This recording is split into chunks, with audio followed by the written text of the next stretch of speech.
больше месяца жители этих улиц бьют тревогу. Неприятный запах буквально отравляет им жизнь. Дело в том, что сточные воды иногда просто смывают дорогу. Куда только не обращались, результата никакого. Последняя инстанция стала национальная телекомпания. Запах здесь действительно невыносимый. И даже проведенное нашей съемочной группой время на выезде превратилось для нас в настоящее испытание. Сегодня канализационных стоков здесь меньше, чем обычно, говорят местные жители. Чаще всего на улице образовываются целые лужи, из-за которых невозможно бывает проехать и пройти. Тяжело и местным школьникам. В автобус они заносят с собой антисанитарию. Запах оседает на подошве обуви и долгое время не выветривается. Решить свою по-настоящему наболевшую проблему люди пытались самостоятельно. Поиски ответственных еще продолжаются.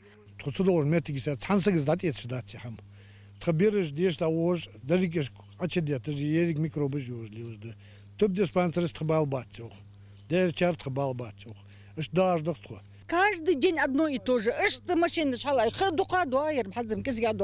посмотри, вон улиц Мелизязикова, улиц Мели, а что ажлаткер. Особенно тяжело жителям улиц Башира Евлоева и Зязикова, через которые протекают сточные воды. Неприятный запах чувствуют и некоторые жители селения Плиева. Как говорят сотрудники администрации, решить вопрос они пытаются. Проблема в том, что найти хозяина бесхозной трубы тяжело, так как она не стоит ни на чьем балансе.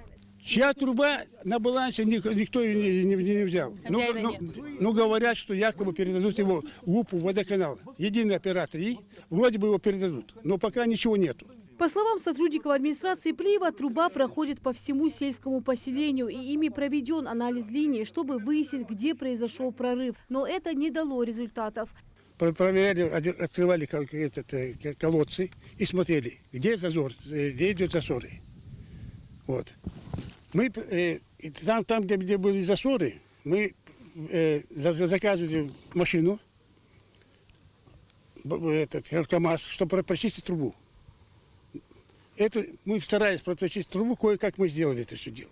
Жители считают, что сточные воды текут из республиканского центра фтизиопульмонологии. Мы посетили медицинское учреждение. По словам главного врача Мадины Лалахоевой, в начале этого года на 2 медицинских учреждения построены современные очистные сооружения, которые работают исправно.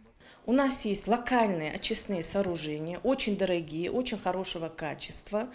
И в конце апреля мы их взяли на свой баланс для очистки наших стоков.